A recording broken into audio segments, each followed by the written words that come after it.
Today's video, I'm giving you all the highlights from the Zamreal forum that took place a few weeks ago. This is the foremost property forum in the country. By the end of this video, you'll know the state of the real estate market, you'll know what challenges it's currently facing, and best of all, you'll know where all the opportunities lie. So if you want to get a real insight into the real estate market in Zambia at the moment, then keep watching this video.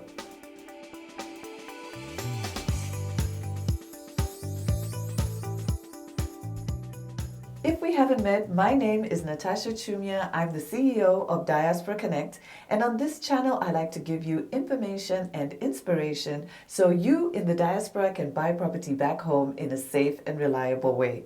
So let's get into today's video where I'm going to give you my key takeaways from the Zamreal Property Forum.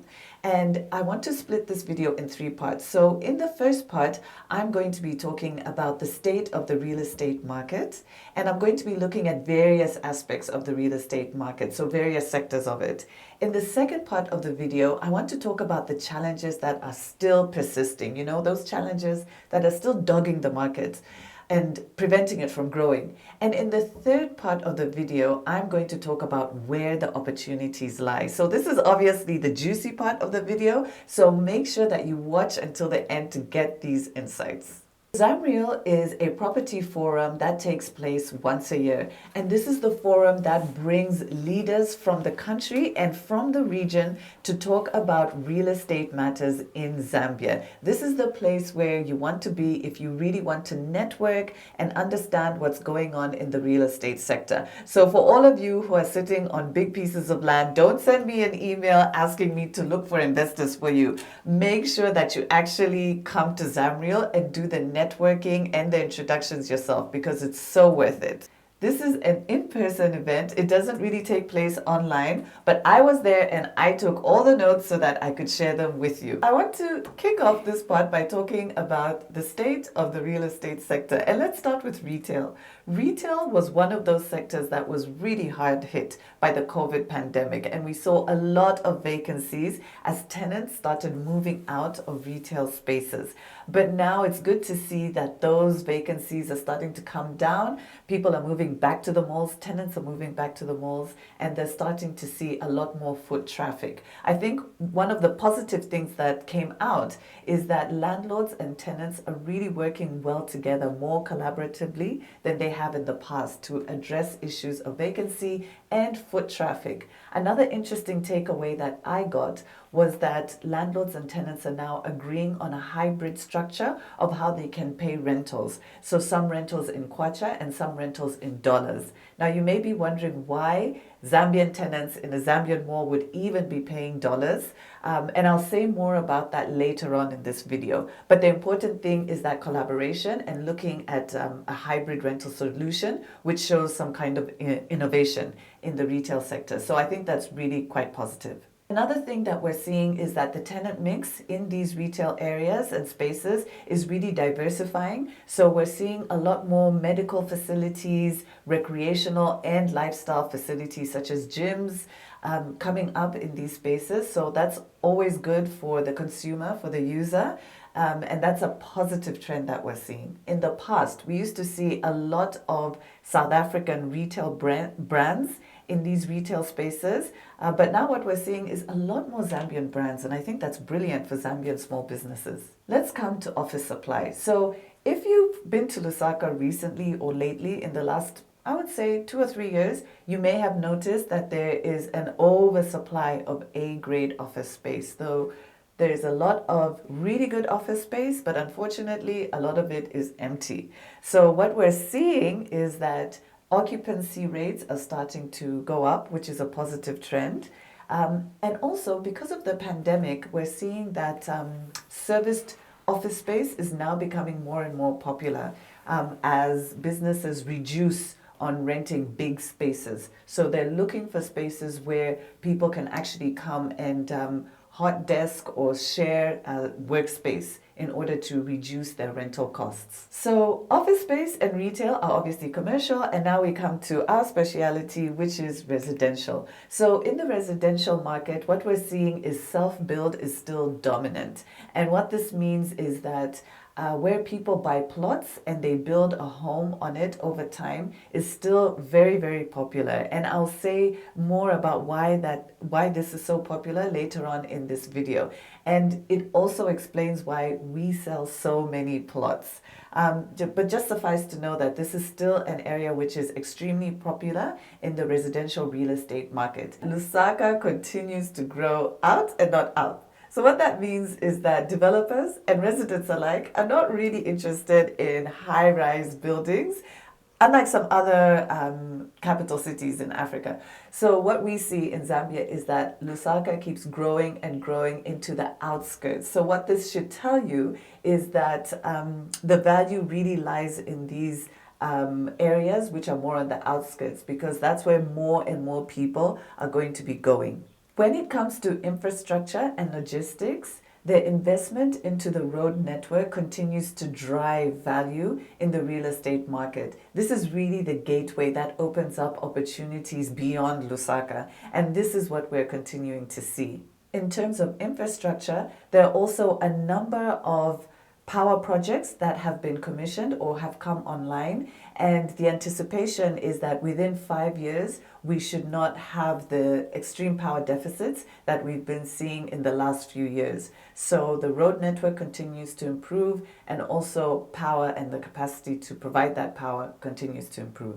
When it comes to warehousing and other logistical real estate, what we're seeing is that this is really a high-spec area, and so developers are really having to talk to potential off-takers and users of these facilities to make sure they're building to their specifications. That was the state of the market. Now let's talk about the challenges. The challenges that are still persisting and affecting growth of the real estate sector. And of course, one of the most significant challenges is the cost of finance.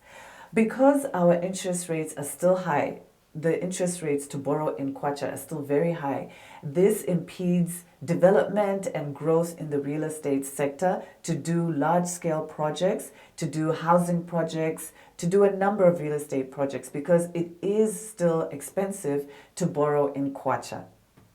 Now, there is an option to borrow in dollars in some cases. But then you've got the exchange rate risk. And if you've been watching the Kwacha lately, then you understand that the Kwacha is a volatile currency. So you can borrow cheaper in dollars, but then you have to deal with that exchange rate risk. So this is the reason why in the earlier segment, when I was talking about the state of the market, this is the reason why landlords and tenants are now looking at hybrid rentals, where some of the rent is paid in Kwacha and some of it is paid in dollars, because a lot of the developers are forced to borrow in dollars because it is cheaper.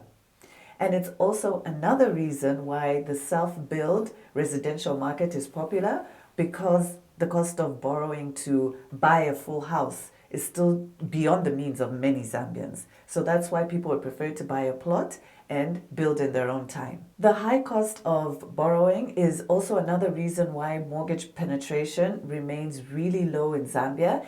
And this is a key component of why affordable housing also continues to be a challenge, because the cost of borrowing is high and not many Zambians can really access a mortgage. So this also has an effect on the growth of affordable housing in the country. Then, of course, another key challenge that the economy is facing is the continued debt crisis. So until the debt crisis is resolved with the country's major creditors, it's still going to have a very constricting effect on the economy, and we're not really going to see the economy moving until that happens. And if the economy is not really moving, then of course it's going to negatively impact the growth of the real estate sector.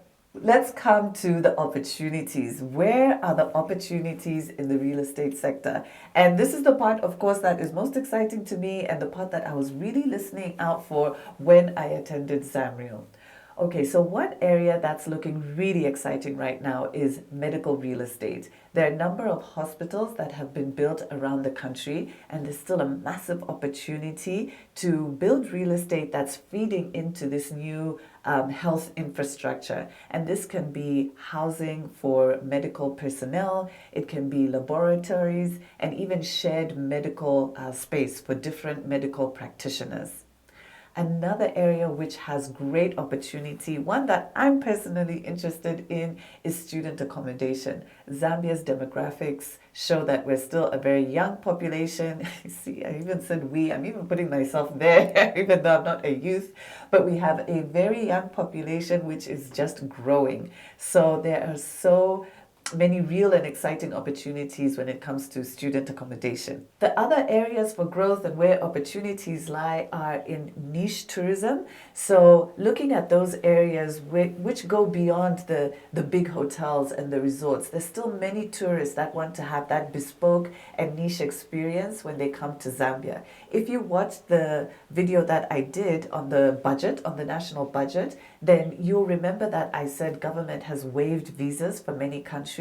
And so what we are starting to see is that the number of international visitors has been growing, and also the world is now traveling again. More and more people are traveling. And so we're starting to see those tourist arrivals going up, and that really creates a great opportunity in tourism. Also, I talked about the road infrastructure, so it's easier now to get to some parts of the country. That can also present an opportunity to invite more people into those lesser known areas, which can still attract tourists. And also there are more flights going to different parts of the country, and more affordable flights as well. Agriculture continues to be a great opportunity in terms of real estate, because this is an area that the government is putting a lot of focus on. At the moment, there are a number of incentives around agriculture, and there's also more and more discussion about making agriculture and running agriculture as a business, doing farming as a business, because there are also opportunities to export regionally and internationally. So what we're going to see is a lot of farmland gaining more and more interest. There are also amendments that are going to be made to the legal framework. So we have public-private partnerships which are gaining more attention. We currently have a legal framework that is being revised because the government wants to attract more private sector money into large-scale projects. So that's where private sector and government works together to do really large real estate projects. So once that legislation or the legislative framework and environment is amended and revised, then what we're hoping to see is that we're going to get a lot of interest and investment into large-scale projects, which has been lacking in the last couple of years. This may lead to increased investment and increased projects in housing, in retail, and even border cities. Border cities are really looking hot at the moment. We all know the effects of climate change. We all know that there's a lot of focus on it right now, locally here in Zambia and also internationally. And the result of this is that we're seeing a lot of funding for green projects. So for developers that are willing to do green projects, then there's a huge opportunity there to access funding, hopefully even at concessionary rates, not as expensive as the funding that I was talking about. So this is another area that developers can tap into when it comes to real estate. I've taken you now through the state of the market. I've shared with you what the challenges are, and I've also given you insight into where the opportunities are. So if you want to be part of Zamreal when it happens next year in 2024, then have a look at their website, register there, and then you'll get all the information when Zamreal is coming up next. Or you can also sign up to our mailing list, where we'll be giving you updates on the real estate market and reminding you when Zamreal is around the corner. So I hope that you enjoyed that video. I hope you found it informative. Smart property investors are always learning. I am always learning when I'm at forums like this. If you did find it interesting, then please give it a thumbs up. Please share it with another Zambian in your community who you know is interested in the real estate market back home. But otherwise, connect with us on social media, because we love to chat with you there. And it's bye for now. Of the real estate, of the retail. more collaboratively. Listen, poor Dorothy's not even feeling well. Okay.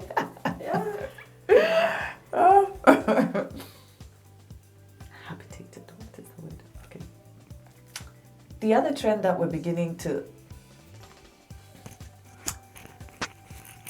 Just on my side, we're not supposed to do Zamreal. is this supposed to encourage me, honestly?